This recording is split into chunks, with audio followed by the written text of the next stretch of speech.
Bluetooth speaker or Bluetooth Oh, headphone set to fix my sound. yeah, But you got that too, so I got the earbuds, but then I also my readers bought me a wireless, but I just did a test, and I wonder if that sound's been because I've been focused in a corner or been in a small room. So now I'm just sitting in my bedroom, but I'm looking out at the rest of the room, and hopefully, I'm just going to try it just with the speaker on my phone, see if that does any better this time. You hear me okay? yeah, I can hear you pretty good. Okay. All right. Oh, we'll give it just a minute and see if people show up. And if not, it doesn't matter. We'll just have this. I want to do more like this. You have a conversation and then say, hey, let's Hmm. do a 2x2. Well, when? I don't know, 15 minutes. Yeah, That's the way to do yeah, it. that worked out.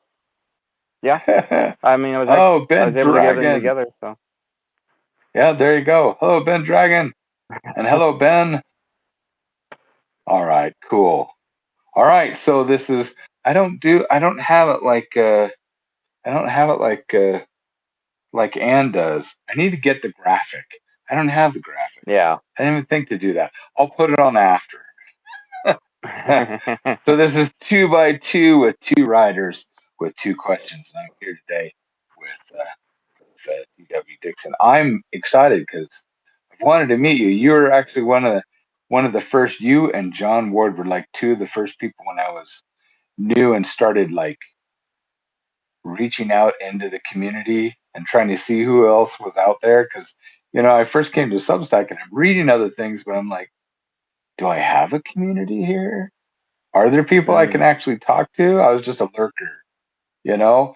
Then I'm seeing friendly people that are popping up and it's like, oh, I want to meet them. But yeah, I don't know. I don't know if they're going to respond well or not. Yeah. So, how long have you been on? This is not my question, by the way. How long have you been on Substack? I have been on since April of last year, Oh, but I didn't okay. really start writing till March. No, wait, April. So May. I didn't start writing till May. Of last year. Yeah, You you got some good content there. So okay, it's been so a crazy my very year. been a motivating year. I really love this platform. So Yeah, I this have is great. I agree. You've been doing quite a few of these 2x2s. These are fun. I was actually surprised that, I mean, this is probably what, my fifth video call. I mean, I don't normally Oh, do this. This is new for me. So, well, it's just fun. period. Yeah, these are great. This is a lot. This is very interesting. A lot more This seamless. well, it's a nice way to make new friends. That's what I'm loving. Yeah. So and everyone seems to be really open to doing these too, which I love. So if you find someone you're like, I really want to meet this person, I want to find out more about them, you ask them, hey, you want to do a 2x2 live video? And they're like, I haven't had anyone say no. That's Yeah, awesome. that's the interesting thing. You'd think with writers being the introverted bunch that we are, largely, that this would be a no thing, but I mean, myself included. Exactly. Exactly. Well, I don't think I would ever be accused as being an introvert, but I everyone I try to talk to is an introvert. So okay. mean, So we've got four people here, and let's start with this. I got a question I've been wanting to ask. You're gonna have to go into detail, dude. So, because I'm totally new to steampunk. Okay, okay. is that correct? Is that the genre you're writing in? Am I right in that? Um, I would say for the most part, yes, and mainly because it possesses steam as a primary factor. It's really, really hard to nail down what steampunk is, and I tried because when I first started doing this, I'm like, oh, I'm writing alternative history, and then somebody's like, no, you're writing steampunk. So I went and looked up steampunk, and as far as I can tell, steampunk more often than not refers to a look or a style or an art form or something along those lines. Sure, there's plenty of steampunk books as Yeah. well as art, and they have cons and everything else like that. But largely, when you say steampunk, what people think of is, soot-ridden cities, um, people that are half mechanical, gears glued onto everything, fancy top hats and cool dresses and things, and it's more of a style than a genre. Like, you know, I mean, sci-fi is a genre. It's really hard to nail down. It really is. But So so I then let guess. me so so then let me ask this specific question before you go any further, because I'm enjoying this. You're going in the exact direction that I want to go in. So my question, I'm reading it right here. Okay.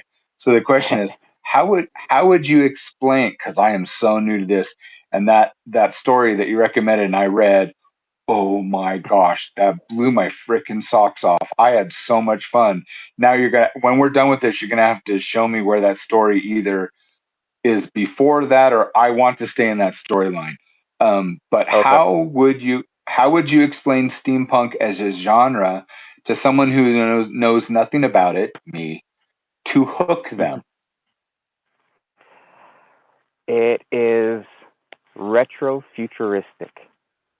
And what I mean by that is it is a retelling of the past in a futuristic sense. It is a high tech version of the past, usually involving steam. I mean, there's diesel punk and there's other ones like that, but steampunk specifically would focus on steam as a primary factor or power source or something. But it is a retro futuristic way of telling about the past, where the past had more advanced technology in some cases than we have now. Like in my book, I have space elevators. So, I mean, a little bit of retro futuristic there. So um, that's probably the best way to explain it, but it's retro futuristic with a steam focus for steampunk specifically. I like that. I like that a lot. And I I haven't really read too many enjoyed of your your. gnomes. Oh Oh, sorry. I yeah, was going to say, I that. have. Well, we're just starting into that, so I'm excited because I was like, we'll have something to relate to in like a month. It might be fun. But mine's just regular technology. It's like you've got the traditional fantasy like a Tolkien, and yet you have Mm-hmm. one little isolated place in the whole world that is completely like walled up. Nobody from the outside can get in. And they have laptops, they have cappuccino machines, stuff like that. And they're not allowed. It's a part of custom that they do not allow other races any access to that technology. In fact, it's called black magic. So, we'll What we'll what we'll did they get into use that. for what did they use for power? Like electricity? What did they use Oh, to it's generate all that? all electrical. They've got gas, they've got hydroelectric, they've got you Oh, name it. okay. So yeah, it's all Yeah, I have no it's clue what they it's call literally our world, but it's just gnomes, no humans. it. So, and I just have fun with that. I really do. But I love your I'm so glad that you decided to do the podcast. That's absolutely fantastic. So, Yeah, I mean, I anyway, was I was really glad the sound quality came out as well as it did because I was out in the field at that point, and I didn't want oh, like it turned out really the well. wind noises. So, um, Well, I did you thought you know were that? eating candy. That's what it sounded like. It sounded like you were unwrapping and wrapping and then eating a candy or something. uh, Except for your voice was clear, so I was like, well, he's unwrapping something, but he's not eating it. no, yeah, it's just we have really really frozen snow right now, so it's that really crunchy cold snow. I was gonna say originally Tolkien wanted mechanical dragons, and I can't remember if it was a publisher or somebody threw a fit, but he wanted to make them mechanical. They weren't gonna be live creatures, and Really? I read that somewhere. I don't know if it's true or not, but I had read that somewhere. Maybe somebody who knows more about Tolkien can chime in on that. But That totally intrigues me. I'd like to know that. well, I've never heard Joseph's it. got a. Oh, sorry. We got to stop talking over each other. I was just No, reading the go ahead. question here. Joseph was saying, I always thought of steampunk as what if electricity was never invented and people had to progress with what they had, steam, so it's more of a future where steam evolved further due to electricity and gasoline. I mean, like I said, there's not really a way to nail this down. I mean, that could be true too, for all I know. Um, in my head, at least, electricity and steam were sort of invented along the same lines. But I mean, it could very well be that there's a future or a past that involved steam that didn't involve electricity. Who knows? Like I said, it's not. Huh. There's no definite for it. It could be that way. No boundaries, no boxes, right? Yeah, it's a fairly young. it's a fairly young genre too, or subgenre of sci-fi. It's only been around since the '80s, or at least the term Really? officially as steampunk. Because some of like Jules Verne, a lot of what he wrote by some could be considered steampunk. So who knows? It's not been nailed down. I haven't the foggiest idea what it is really, but my working definition is basically what I said. So Huh. Yeah. The other part with the gnomes in my world is there's a class that is more accepted by the rest of the world, and they're just called techno-magos. So mago are those are the wizards, the sorcerers, the magic users. Well, there are gnomes that believe that there should be a perfect balance between the two, so they power technology with magic, or they amplify or can get very specific effects with magic using technology. And yet, those who are technomago are not readily accepted by the gnomes. So you have these conflicts in here, and they kind of isolate themselves in the city. So imagine one city that has 1.5 billion in population. So right. they have three towers, and it just goes down to the, near the core of the world. So yeah, so I'm totally intrigued with what you're doing. I like the. Well, I'm going to embarrass myself because I can remember the names of the characters, but the robot or the guy that was following the young boy. Eaton. Yeah, yeah, I like him. The way you wrote, dude, you're a good writer. Thank Seriously, you. I was like, I read through. I'm a complimentary person, but to hook me and keep me, that's different. That's very different, and I'm very picky. It's just like I'm a freaking food snob. I am a very adventurous eater, but it's either really good or it sucks. And the nice thing is that so far my friends that are on here see, hi Anne, is like Anne. Anne is a Oh fabulous hey. writer, you know? And but I was sitting there and I don't know, maybe it was just the right moment, maybe it was the right mood. I don't know. But I read that story and I just had an in-depth conversation with one of my teens. And then I go read about this teen and I'm like, huh, well, that's a hell of a thing. I love this. No. And then I got more and more of the interest, the way that he's watching and analyzing. I was like, that's kind of what I do with my kids. I'm just watching them, not getting in the way, but like, let's analyze. How can I talk to them? And I was like, Yeah. huh. And twice I was like, well, that's a hell of a thing. This is awesome. So yeah, I'm a fan already. Well, thanks. I mean, the little bit of backstory without too many spoilers is his master was sick and had to go into hospice essentially, where he would eventually die, and he gave Eaton one last request and asked him that he would go out into the world and find people that needed help, just a little push to help them along and to help them.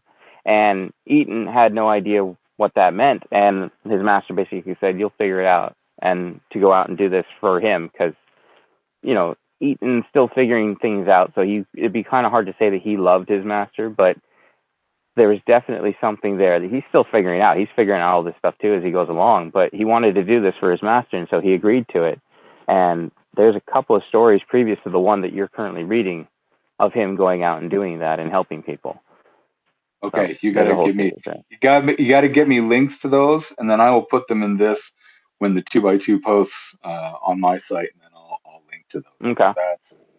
yeah, I'm a fan. So that's awesome.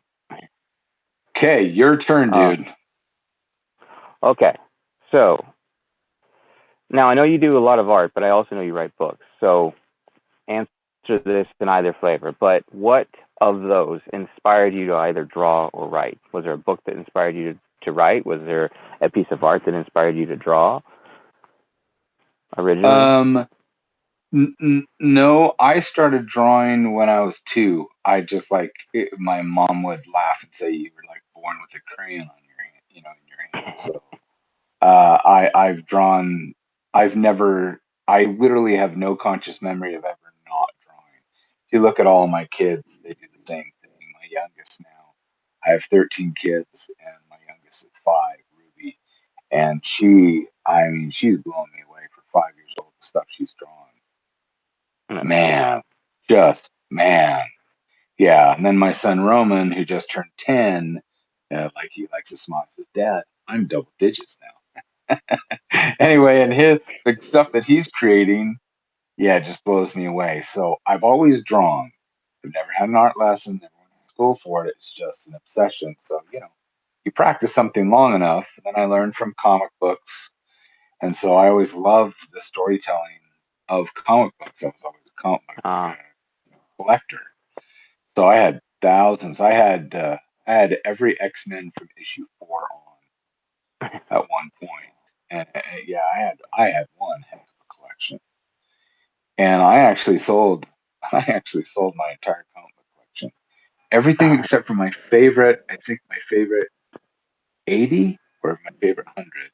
I have those still packed away in storage. But everything else I sold to either pay bills, debts, whatever, and to get where I am. Feed kids. Yeah, I sold them over the yeah. years. But I liked modeling things after uh, comic books. So that's style and things. Um, but then writing actually came out because of a car accident. So I was too chicken to I wanted to get a job and work for Marvel or DC or Image. I was too chicken. I All I right. submitted paperwork once to Image, and they did get back with me and said, "No, you have a fantastic style, but it's not the style that's popular right now. So we can't use you. Not that we wouldn't want to." And I was like, and you have to watch the trends of comic books and realize, there's different styles that come into play. And once Right. you get that shot, if you can establish a fan base, then you can stay. And so I didn't get that opportunity. My dad said, "Well, there's this thing that I really," here my dad's 84 now, and he's such a smart guy. He puts a lot of Gen Xers. He says, there's this thing that's coming up that's called the internet, and I really don't think that it's a fad. I think everyone's wrong. I think it's going to stick around for quite some time. And if you have Smart man. access to the whole world, son, yeah. He says, if you have access to the world, he says, why don't you try doing your comic books on there? I mean, they've got to have some way to sell stuff on there. You should figure that out. I was like, okay. So I did. I made my comic books. Wanted Hero initially was made traditionally. In fact, I just found all the original drawings, all the original Bristol board, everything. And I Oh. went, wow, I'm probably going to sell those page by page someday, just auction them off. But I made them traditionally, digitized them.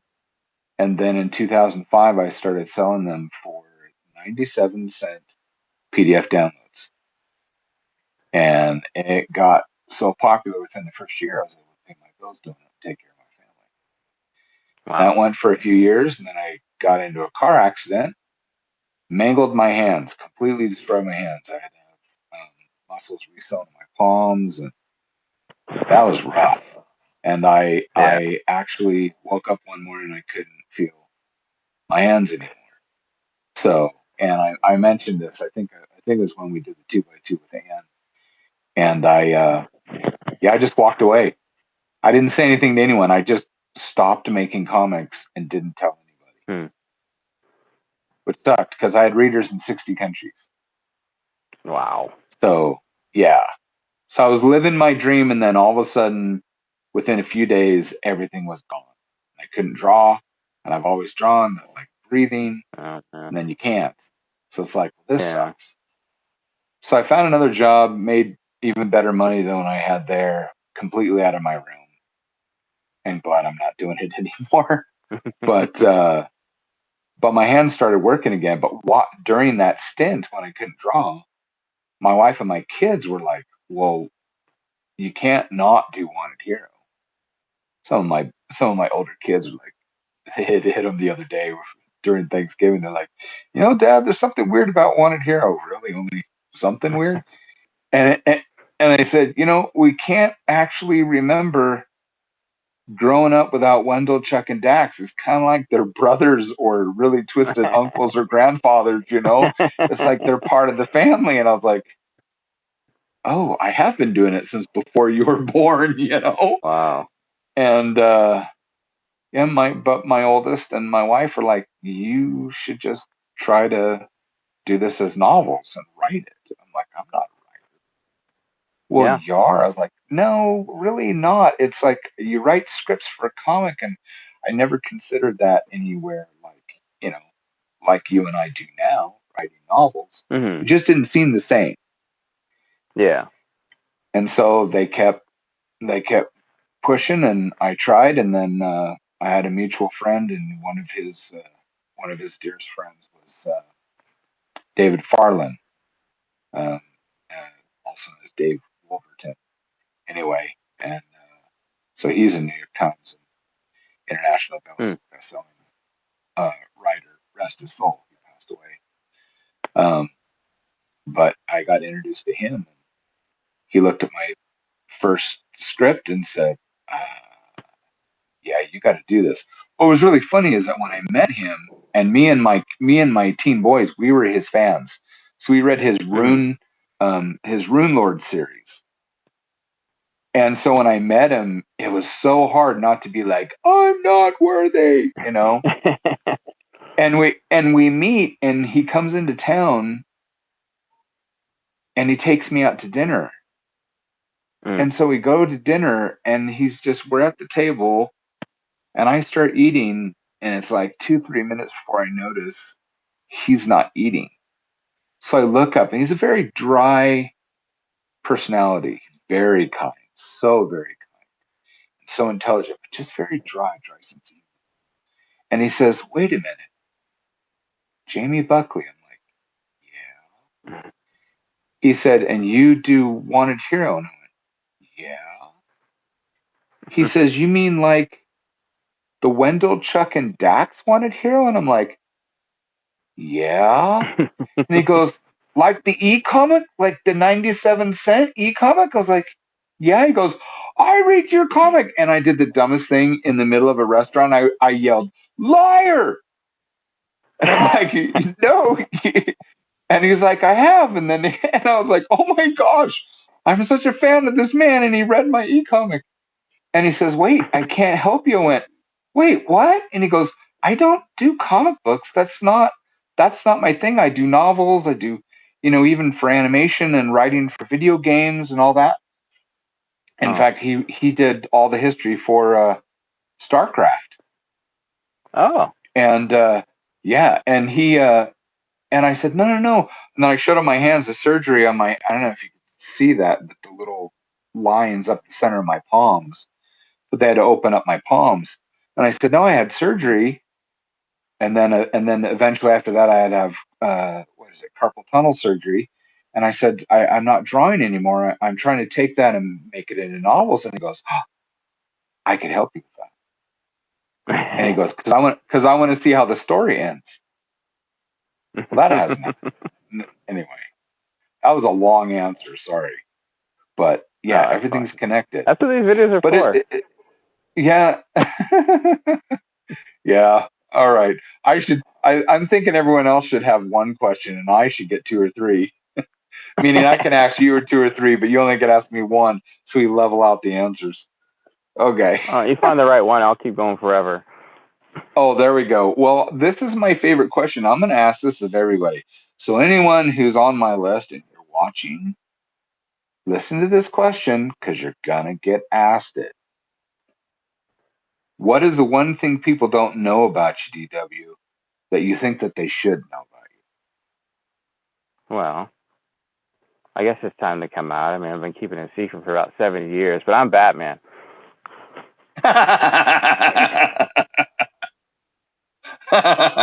And now I'm gonna say no, and you're gonna say, "Really? Have you ever seen Batman and me in the same Yeah, room?" really. That's exactly what I was going to say, yeah.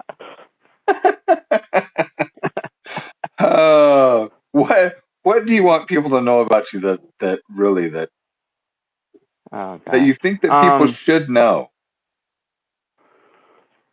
Well, I mean, I try to put a lot of science into my stories, and for the most part, anything I write about, for the most part, I actually have some experience with. I actually have a boilerman certificate. I am an electrician. I've done heating and plumbing and helped build a house and things like that. So I mean, most of the stuff I'm talking about isn't theoretical. It's something I've worked with. I have seen, like I said in the podcast earlier, I have made hydrogen and oxygen from electricity and water. I know how that works. I mean, so I guess the thing I would point to is to say is I'm not reading about a lot of this stuff. A lot of this stuff I actually have done to some extent. Now, when it starts getting into the plasma ionic motors, I mean, there's a guy on YouTube named the Plasma Channel, and he's done that, and I've seen his videos on it. So I try to, whenever possible, be realistic with what I'm writing. So, and I guess that's not really very personal, but But I want you to I don't know. express what you want people to know about you, though. And if that's what you feel that you want people to know, I think that's awesome. Because for me, that gives a lot more credibility to your writing, just me as a reader. So I enjoy that. Yeah. Okay. Cool. That's probably not the coolest secret thing, but I can't even remember what the other people you asked answered, or else I'd have somewhere to go from that. But Well, you've answered it quicker than everyone else. Everyone else was like, dang it. I mean, even Scoot was like, how did I know you were going to ask that? But now I can't think of, and you're right there. All right, your turn. okay. Well, so if you had to pick one kind, what would you pick, savory or sweet, when it comes to snacks? Well, savory. Yeah. There's no doubt. And this is what's really weird is because so my dad's a chef. He's owned restaurants when I was growing up. Most of my family can cook. My wife can cook. My daughters cook. My sons cook. We're food snobs. My wife is third generation candy maker, like candy that you would go sell in a store. And we have Candy Week first week in December. And if I wasn't already diabetic, it would make me diabetic. In fact, I could probably claim no, that's not true. However, there's just candy everywhere. And she's famous in our town. She literally is for like her cinnamon rolls and her Hmm. breads, all of her sweets. We got to the point we had to pull back with like Christmas candy because it's so expensive to make it. And we would rotate every Oh. year on who we would give Christmas candy to. And then we got people coming up to us saying, "Did we do something wrong? Because you've given us Christmas candy for the last 2 years and then we didn't get it this year." And we're like, "Oh gosh, this is But for me, it's like if you like, I can tell you, my favorite breakfast has been the same breakfast for 30 years, and I can eat it 3 times a day and not get sick of it. How's that? I like my own hash browns and ham Hmm. and eggs and sourdough toast. My wife There you also go. makes artisan bread. She's had the Oh. same yeast culture for I think we're almost at 14 years now. She makes bread Wow. several times a week, and it's the same culture. So I get the same perfect tasting bread several times a week. My daughters know how to do that too. But if you give me olives and cheese, never met a cheese I didn't like, and smoked meats and things like that, yeah, no, I don't take all the pies and everything. A raspberry pie you might get me, Hmm. but not permanently. I have my dose and I'm good for a month. But something that's savory, a good Yeah. pastrami sandwich, dude, give it to me breakfast, lunch, and dinner.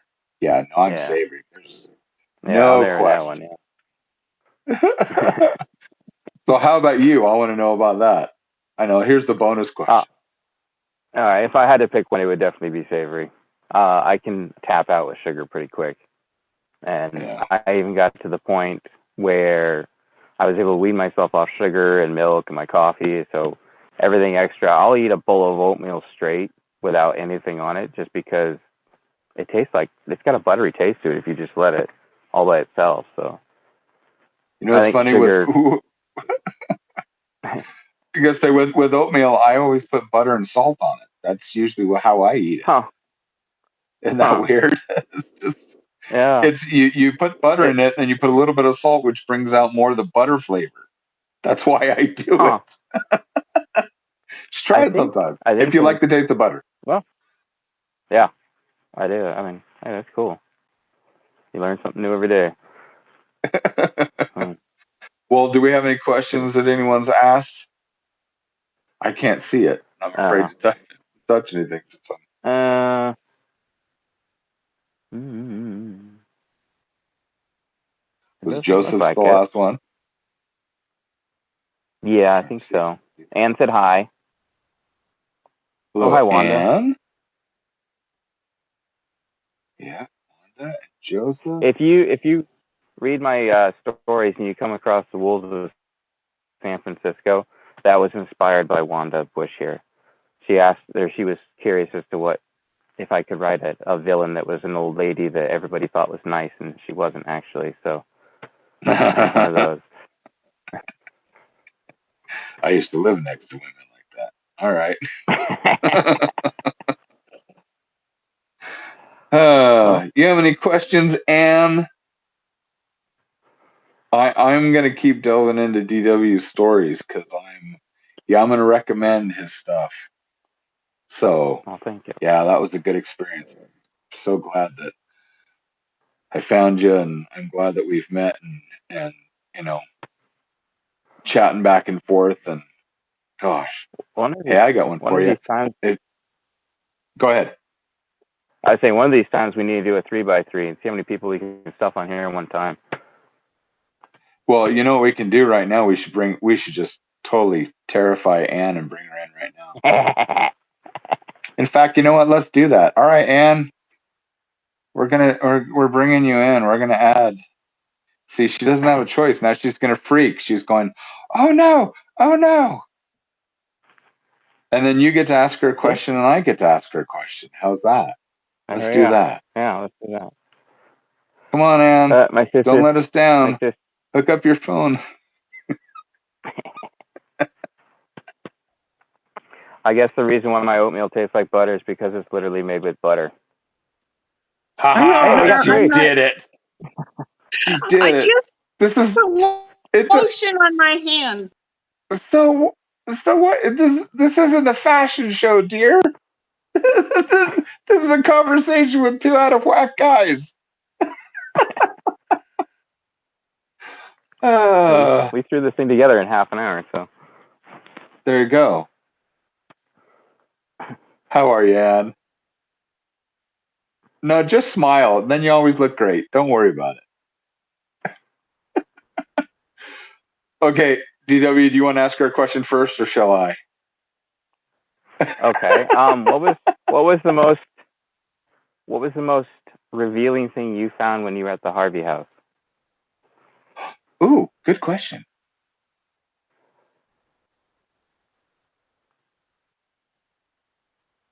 And you may be muted because we can't hear you, or at least I can. Yeah, I can't either. I was. I was muted. I was saying I had just put lotion on my hands, and then you said added me. I'm like, I can't even touch my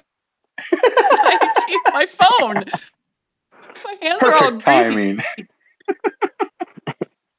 Okay. What did perfect timing? So what do you mean about what did I find about me or the Harvey girls? What about the Harvey house was the most like you weren't expecting to find it? Can you hear me? I think I might be on lagging or You're a something. little laggy, but So I discovered that the Harvey girls, yeah, it's lagging. I discovered the Harvey girls roller skate in the basement, oh, and I went down into the basement, and it was pretty cool. Awesome. I think I'm really lagging. So at least we're learning the limits of this, right? yeah. Well, And that's okay. I don't know. So what we'll do is we'll prep next time and make sure that we have good internet connection. I realized I had to hook it up to my, can't just do it off the phone. I have to hook this it up is to the not house. working well. I should go.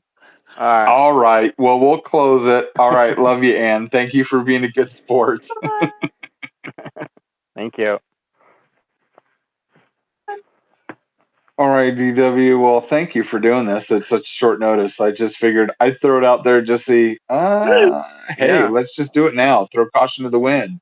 And you said yes. Yeah. So I was like, right on, my kind of guy. Let's do this. So that's good. All right. Well, I'll get this posted. this is Thank fun. you, everyone, for showing up. And we'll do more. Do a And lot I'll send you more. that I link. just want to get this out there and talk, but I'm looking forward to more of your podcasts. Make sure you send me, when we get off this, make sure you send me the links to the story, because I'd like to get those in order, and I'm going to post them in, under this with the 2x2, so people can check your stuff out. I think that'd be great. I might even have a reading list I made up, though I need to update it, but it should have everything in order, so I can send you that. Yeah, please do that. So I'll put that in here, even if I got to update it in a few hours or whatever. So we'll just update. Okay. Thanks, buddy.